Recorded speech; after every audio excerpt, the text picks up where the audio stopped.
நேயர்கள் அனைவருக்கும் வணக்கம். வெண்முரசு நீர்க்கோலம் அத்தியாயம் 94. கருந்துளி. புஷ்கரன் அணையறையிலிருந்து கிளம்புவதை கையசைவு வழியாகவே வீரர்கள் அறிவிக்க, முற்றத்தில் நின்றிருந்த சிற்றமைச்சன் சுதீரன் பதற்றமடைந்து கையசைவுகளாலேயே ஆணைகளை பிறப்பித்தான். அவனுடைய கைகளுக்காக விழி காத்திருந்த ஏவலர் விசை கொண்டனர்.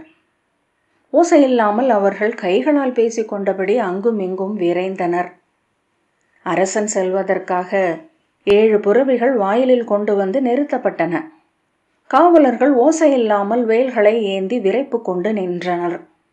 தலைமை படைத்தலைவன் ரணசூரனிடம் விழி காட்டிவிட்டு சுதீரன் கிளைகளில் தாவும் குருவி போல ஓசையில்லாமல் படிகளில் தொற்றி தொற்றி மேலே சென்றான். மூச்சிறைக்க வாய்க்குவித்து காற்றை ஊதி அதை அடக்கியபடி காத்து நின்றான். புஷ்கரன் வெளிவந்ததும் அவனுக்காக காத்து நின்றிருந்த ஏவலர்கள் தலை வணங்கினர். அவன் சுதீரனிடம் என்றான். அவன் வாய்ப்பொத்தி தலை தாழ்த்தி மிக தாழ்ந்த குரலில், புறவிகள் சித்தமாக உள்ளன அரசே, அமைச்சரும் படைத்தலைவரும் காத்திருக்கிறார்கள் என்றான். அதை கேட்டதாகவே காட்டாமல் அவன் மெல்ல நடந்தான். அவனை சூழ்ந்து நடந்த வேளக்காரர்கள் மிக மெல்ல காலடி வைத்து ஓசையில்லாமல் நிழல்களைப் போல சென்றனர். படிகளில் அவர்கள் இறங்கிய போது எழுந்த நீர் வழிவது போன்ற மிக மெல்லிய ஒலியே அரண்மனை முழுக்க கேட்டது. அரண்மனை அச்சத்துடன் முணுமுணுப்பது போல அது ஒலித்தது. புஷ்கரன் முற்றத்திற்கு சென்றதும் அமைச்சரும் படைத்தலைவனும் தலை வணங்கினர். வேல்கள் ஒளியுடன் அலையசைவு என வளைந்து தாழ வீரர்கள் தலை வணங்கினர். அவர்களின் கவசங்களில் பந்தங்களின் ஒளிப்பாவை ஓசையின்றி தழன்றது. புறவி ஒன்று சீரிய மெல்லிய ஒலி மட்டும் உரக்க கேட்டது. புஷ்கரன் இயல்பாக அத்திசை நோக்கி திரும்ப, பாகன் நடுங்கி அதன் விலாவை தட்டி ஆறுதல் படுத்தினான். அவன் சுதீரனை நோக்கி, கொட்டில் உறக்கமா என்றான். சுதீரன், ஆம் அரசே என்ற பின் புறவிகளை அருகே கொண்டு வரும்படி கை காட்டினான்.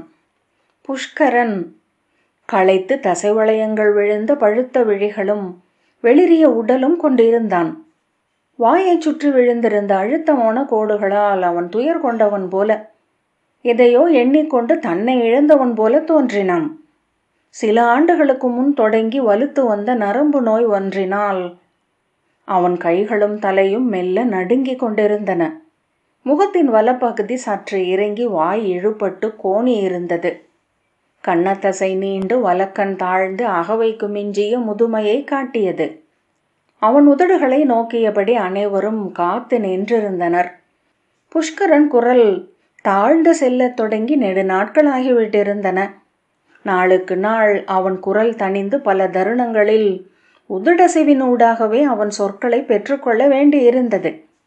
அவனை சூழ்ந்திருந்த ஒவ்வொருவரும் அவன் உதடுகளிலேயே விழிகளையும் செவிகளையும் சித்தத்தையும் நிறுத்தியிருந்தமையால் மட்டுமே அவை பொருள் கொண்டன. சினம் கொள்கையில் அவன் முற்றிலும் சொல்லடங்கினான். விழியிலும் இழுபட்டு அசையும் முக தசைகளிலும் மட்டுமே அது வெளிப்பட்டது. குரல் தாழத் தொடங்கிய போது அவன் சூழொலிகளுக்கு ஒவ்வாமை கொண்டான். பேச்சுகள், கலக்குலுங்கல்கள், காலடிகள் அனைத்தும் அவனை அதிரச் செய்தன. கை தவறி ஏதேனும் விழுந்தால் உடல் விதிர்த்து துள்ள வாய் கோணலாக கழுத்து தசைகள் துடிக்க அவன் நிலையழிந்தான். அவ்வோசையை எழுப்பியவரை அக்கணமே காவலர் பிடித்து கொண்டு சென்று கொலைக்கூடத்திற்கு அனுப்பினர். ஓலை கட்டு ஒன்று அவன் கையிலிருந்து விழுந்த ஓசைக்கே இடக்கை இழுத்து கொள்ள வலிப்பு வந்து இறுகி பின் தளர்ந்தான். அவையில் அவன் உடலில் அவ்வலிப்பெழும்போது அவ்வண்ணம் ஒன்று நிகழாதது போல் விழி சூடி நிற்க சூழ்ந்தோர் பயின்றிருந்தனர். விழிகளில் ஒரு சிறு மின்னலென ஏளனமோ ஆர்வமோ வந்து சென்றால் கூட அவன் அதை அறிந்தான். ஓரிரு நாட்களுக்குள் அவர்கள் கழுவிலேற்றப்பட்டனர். விழிகளில் இரக்கமோ பரிவோ வரும் என்றால் அக்கணமே சீறி சினந்தெழுந்து ஏதேனும் பழி கூறி அவரை அங்கேயே வெட்டி வீழ்த்த ஆணையிட்டான். மாதத்திற்கு ஒருவராவது அவ்வண்ணம் அவன் அவையிலிருந்து காம்பிற்று இருளுக்குள் உதிர்ந்து கொண்டிருந்தனர். ஆயினும் அங்கு வந்து சேர கடுமையான போட்டி இருந்தது. ஏனென்றால் அங்கு வந்தவர்கள் நகர் மக்கள் மேல் தடையற்ற ஆதிக்கத்தை அடைந்தனர். நிஷதபுரியின் வரலாற்றில் அவ்வண்ணம் ஓர் ஆதிக்கத்தை எவரும் பெற்றிருந்ததில்லை. விழியசைவால் அவர்கள் எவரையும் கொலைமரத்திற்கு கொண்டு செல்ல முடிந்தது. விரும்பிய செல்வத்தையும் பெண்ணையும் அடைய முடிந்தது. அனைத்துக்கும் அப்பால் பிறரை இழிவு செய்வதன் பேருவகையில் இடைவிடாது திளைக்க முடிந்தது. மேலிருப்பவர்களின் கோன்மை வலுப்பெற்றபடியே செல்ல, கீழிருப்பவர்கள் புழுக்கள் என பாதங்களின் அழியால் உயிர் நெளிந்தனர். ஆகவே அங்கிருப்போர் ஒவ்வொருவரும் மேலேற தவித்தனர்.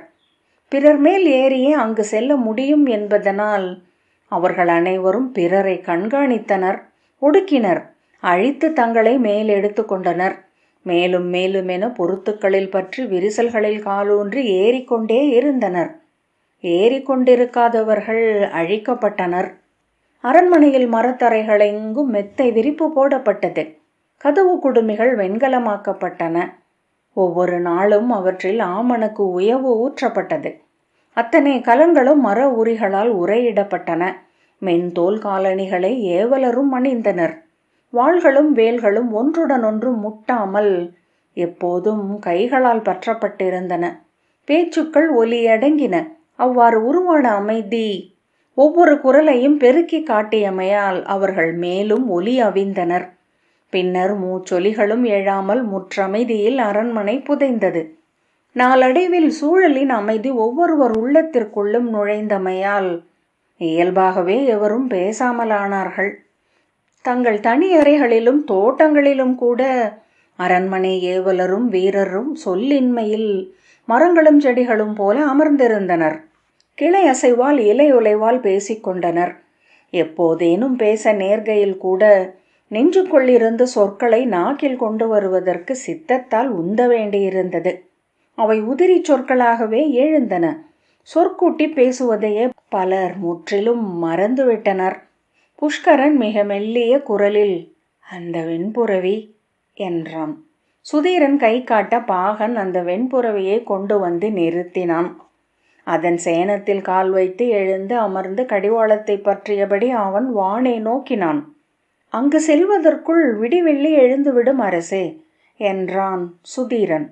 அவன் அதை கேட்டதாக காட்டவில்லை.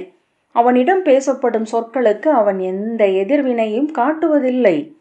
அது அவனுக்கு விளங்கிக் கொள்ள முடியாத ஓர் அழுத்தத்தை அளித்தது. தெய்வங்களைப் போல அவர்கள் அவனுடைய அசைவுகளுக்காக விழியூன்றி காத்திருந்தனர். அவனிடம் அவ்வப்போது சிலைத்தன்மை ஒன்று கூடிவிடும். இமைகள் கூட அசையாமல் இருக்கும் அவனை நோக்குகையில் அவன் இப்புவியில் இருப்பவன் அல்ல, இங்கு வந்த ஏதோ அறியாத தெய்வம் என்ற உணர்வு மீண்டும் மீண்டும் வலிமை கொண்டது. இத்தனை குருதியை மானுடர் கோர முடியாது. அன்னை முலை உண்டவர் இத்தனை துயரங்களுக்கு மேல் ஏதுமறியாமல் அமர்ந்திருக்க முடியாது. அவன் புறவி கிளம்பிய போது பிற புறவிகளும் உடன் சென்றன. அவன் குரல் கேட்கும் தொலைவில், ஆனால் அவனுக்கு இணை என்றாகாத அகலத்தில் அவை சீர்நடையிட்டு சென்றன.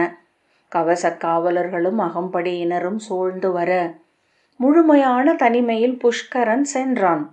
புலரியில் குளிர்ந்த காற்று அவர்களை சூழ்ந்து வீசி சுழன்று சென்றது.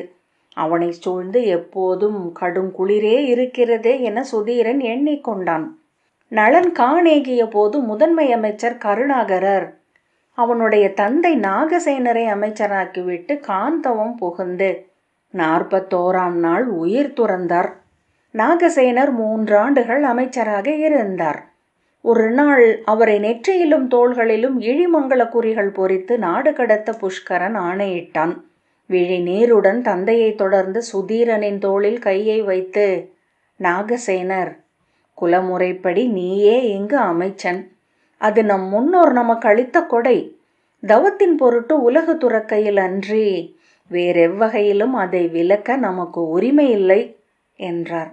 ஆனால் இவ்விழிமகன் என அவன் சொல்லத் தொடங்க, இன்றும் அவர் உன் அரசர், நீ இந்நகரை இன்னமும் துறக்கவில்லை என கூறிய சொற்களால் அவனை நிறுத்தினார் நாகசேனர்.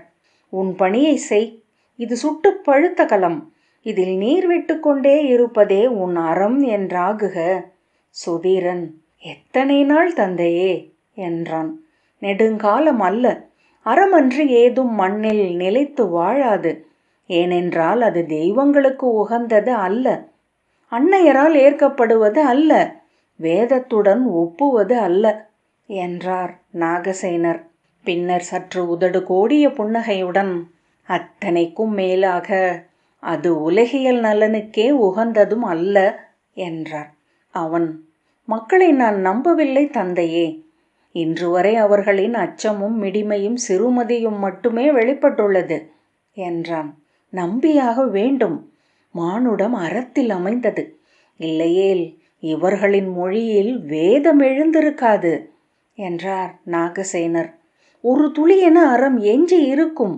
எங்கோ அதை நாம் அறியும் தருணம் அமையும் மைந்தா.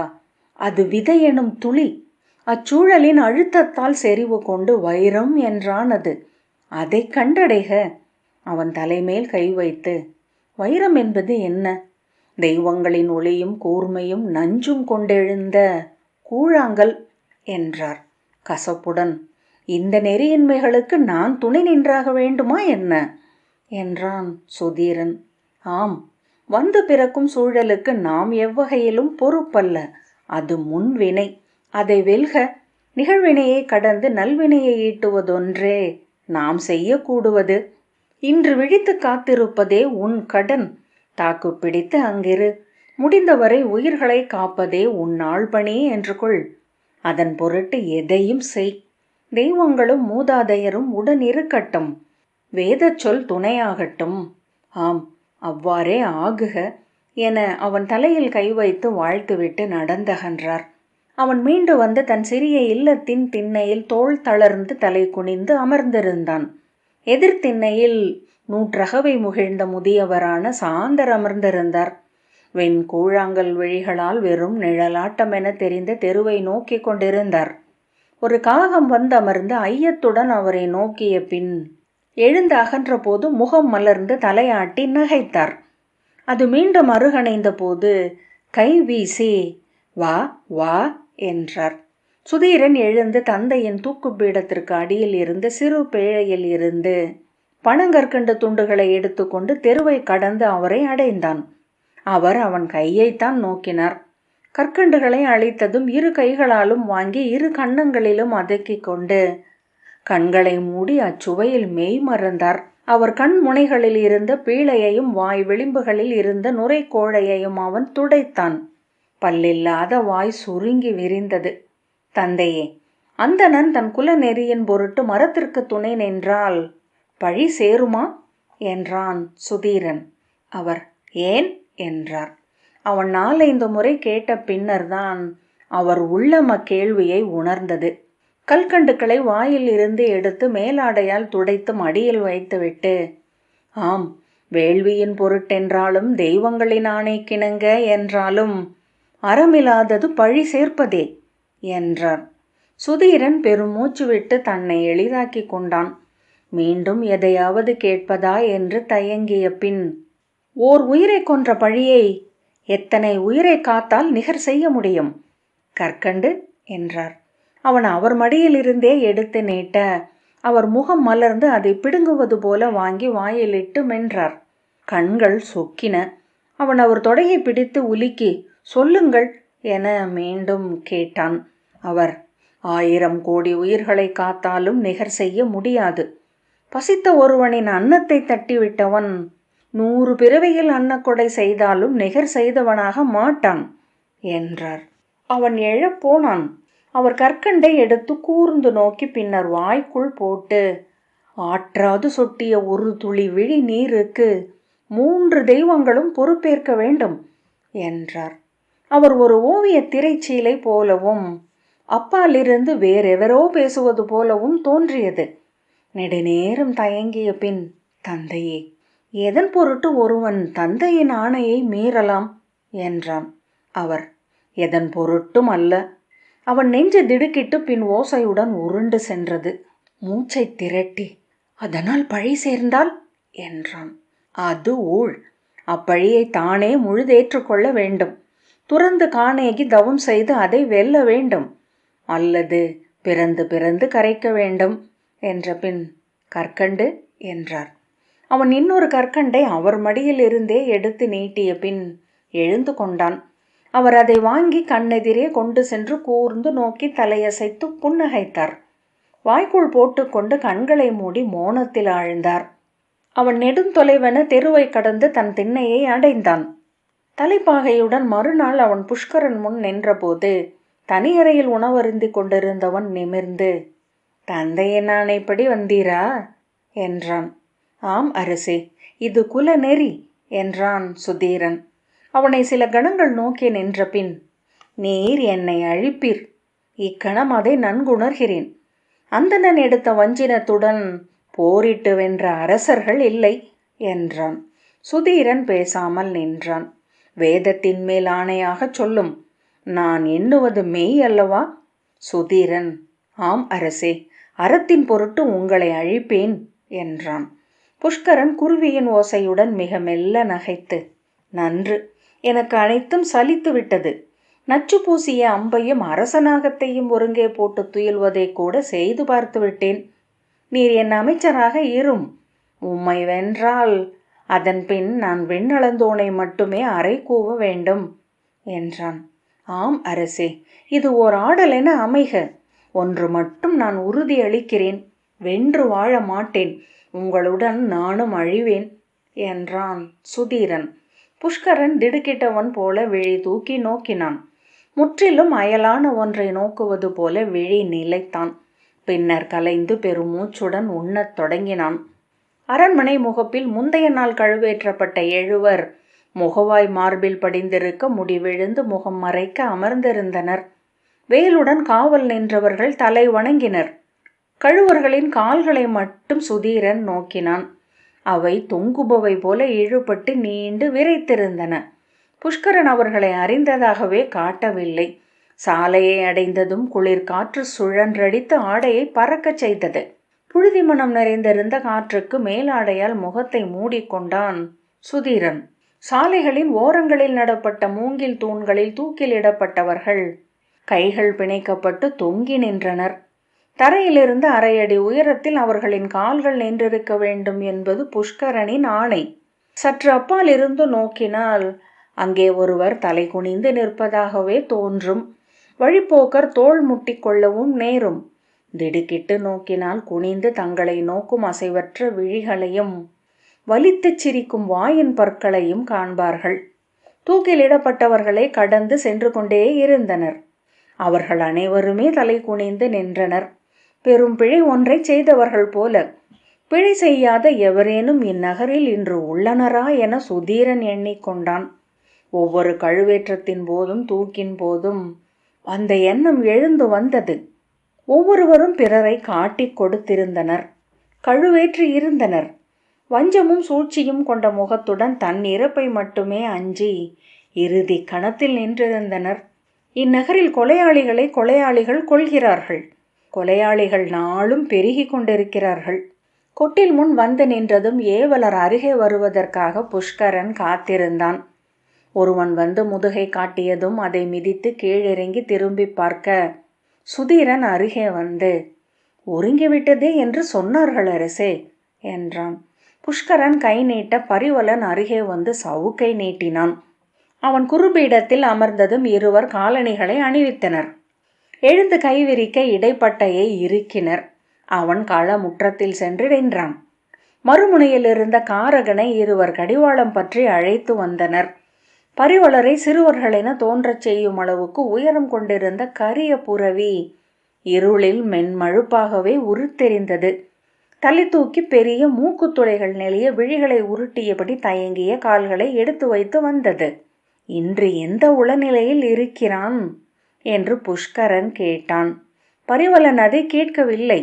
சுதீரன், "நேற்று மாலையில் 3 பயிற்சி அளித்திருக்கிறார்கள். பரிவலர் 14 மேலேறி சுற்றி வந்திருக்கிறார்கள். ஒவ்வொரு முறை சுற்றி வந்ததும் இன்னுணவு தரப்பட்டமையால் மகிழ்ந்து பிறர் ஏறும் பொருட்டு குரல் கொடுக்கிறது" என்றான். புஷ்கரன் முகத்தில் எந்த மாறுதலும் தெரியவில்லை. ரணசூரன் அருகே வந்து, "நானே நேற்று 3 முறை சுற்றி வந்தேன் அரசே. அது மிக எளிதாகிவிட்டது" என்றான். பரிவலன் கார்த்தன், "என் மைந்தர் 3 நேற்று இதன் மேல் சுற்றி வந்தனர். இளையவன் பரிப்பயிற்சி பெற்றவன் கூட அல்ல" என்றான். கொண்டு வரும்படி புஷ்கரன் கை காட்டினான். காரகனை அவர்கள் அவன் அருகே கொண்டு வந்து நிறுத்தினர். அதன் பெரிய குளம்புகள் மண்ணில் விழும் ஓசை நின்றவரின் கால்களின் அதிர்வாக தெரிந்தது. காரகனின் சேனமணிந்த முதுகு பரிவலனின் தலைக்கு மேல் மேலும் 2 அடி உயரத்தில் இருந்தது. மேலும் 3 அடி உயரத்தில் அதன் தலை நிமிர்ந்து வானில் என தெரிந்தது. தாடையிலிருந்து வளைந்து தொங்கிய கடிவாளம் விழுது போல் இருந்தது. அதன் விலாவும் புட்டமும் சிலிர்த்து கொண்டிருந்தன. மூக்கு விரித்து புஷ்கரனின் மனத்தை அறிந்ததும் தலையை சிலுப்பி அசைத்து மெல்லிய குரலில் உருமியது. பரிவலன், தாங்கள் ஏறலாம் அரசே என்றான். புஷ்கரன் அதை ஐயத்துடன் நோக்கியபடி சில கணங்கள் நின்றான். பின்னர் சேனத்திலிருந்து தொங்கிய தோள்பட்டையை பிடித்து கொண்டு கால் வளையத்தில் மிதித்து மேலேற முயன்றான். காரகன் உருமியபடி இரும்பு கூடம் போன்ற குளம்புகளை எடுத்து வைத்து அவனை விலக்க முயன்றது. கடிவாளத்தை இருபுறமும் பற்றியிருந்த பரிவலர் அதை அசையாமல் நிறுத்தினர்.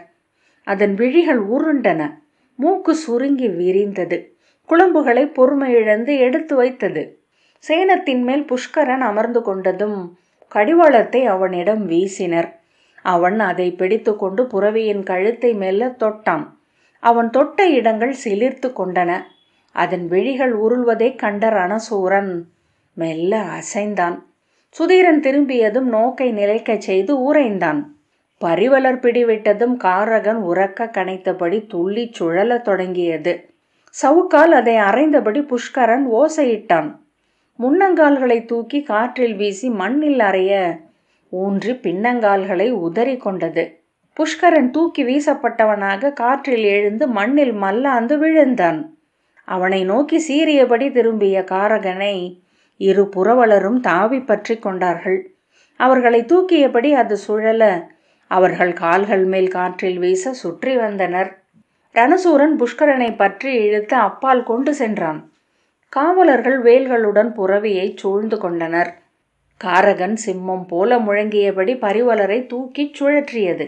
மேலும் மேலும் என பரிவலர் வந்து அதன் கடிவாளத்தையும் சேனத்தையும் பற்றி கொண்டனர். பரியரசே, அடங்குக, பொறுத்தருள்க தேவே, பொறுத்தருள்க, பிழை பொறுத்தருள்க என பரிவலர் கூவினர். மெல்ல அது அடங்கி தலை தாழ்த்தியது. மூச்சு சீர கண்களை உருட்டியபடி உடல் விதிர்த்து நின்றது. அதன் கால்கள் மிதிப்பட்ட மண் பன்றி கிளறியிட்டது போல கிடந்தது. புஷ்கரன் இரு வீரர்கள் பற்ற எழுந்து கொண்டு கைகளை நீட்டியபடி, கொல்லுங்கள், அதை வெட்டி துண்டுகளாக்குங்கள், அதன் ஊனை பொறித்து எனக்கு இன்று உணவென கொண்டு வாருங்கள் என்று மூச்சொலியுடன் சொன்னான். இறுதிச் சொற்கள் வெறும் இளைப்பாகவே எழுந்தன. கோணல் முகமும் உடலும் துள்ளி துடித்தன.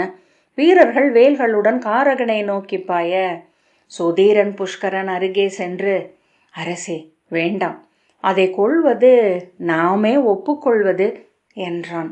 புஷ்கரன் வீரர்களிடம் நிற்கும்படி கை காட்டி புருவத்தால் ஏன் என்றான். அரசே, யவனர்களிடமிருந்து இப்புறவியை நாம் வாங்கியதை சத்திரிய அரசர்கள் கூட இன்று அறிவார்கள். இதை நாம் கொன்றால் இதை வெல்ல முடியவில்லை என்று நாமே அறிவிப்பது போல என்றான் சுதீரன். புஷ்கரன் சில கணங்களுக்கு பின் கையசைக்க புறவியை பரிவலர் கொண்டு சென்றனர். இது நீங்கள் விழைந்து வாங்கியது. 3 ஆண்டுகளாக இங்கே வளர்கிறது. இன்னமும் இது தங்களை ஏற்றுக்கொள்ளவில்லை என்பது நாம் வெளியே தெரிவிக்க வேண்டிய செய்தி அல்ல என்றான் சுதீரன். புஷ்கரன் தம் புறவியை இழுத்து கொண்டு வரும்படி கையசைத்தார். இது இங்கிருக்கட்டும். இப்புறவி மேல் தாங்கள் செல்வதை பற்றிய பாடல்களை சூதர்கள் புனையட்டும். ஓவியர்கள் தாங்கள் இதன் மேல் இருப்பதைப் போல வரையட்டும் என்றான் சுதீரன். ஆனால் நாளை கலிபூசனை நிகழ்வு. நம் நகரின் முதன்மை அரச பெரு விழவு அது. குடிகள் முன் இப்புறவியில் தோன்றுவதைத்தான் திட்டமிட்டேன் என்றான் புஷ்கரன். ஆம், அது மிக எளிது. நீங்கள் யானை மேல் ஆலயத்திற்கு செல்லுங்கள். புறவி அங்கே வரட்டும். நீங்கள் அதில் நகருலா செல்லக்கூடும் என அனைவரும் எண்ணட்டும். புஷ்கரன் அவனை நோக்க, நகருலா செல்ல முடியாதபடி ஏதேனும் நிகழட்டும் என்ற சுதீரன், பின்னர் கலிபூசனை நிகழ்வை கவிதையாக்குபவர்கள் நீங்கள் அப்புறவியில் அரண்மனைக்கு மீண்டதாகவோ நகரில் ஓடி படைகளை நடத்தியதாகவோ எழுதட்டும் என்றான். புஷ்கரன் விழிகளில் மிக மெல்லிய அசைவு ஒன்று வந்தது. அதை சுதீரன் புரிந்து கொண்டான். தன் புறவியில் புஷ்கரன் ஏறிக்கொள்ள அருகே வந்த ரணசூரன் மெல்லிய பதற்றத்துடன் சுதீரனை நோக்கினான். சுதீரன் புன்னகையுடன் தலை வணங்க புஷ்கரன் நோக்கை விலக்கி கொண்டான். நீர்க்கோளம் 94வது அத்தியாயம் இத்துடன் நிறைவு பெற்றது. நன்றி.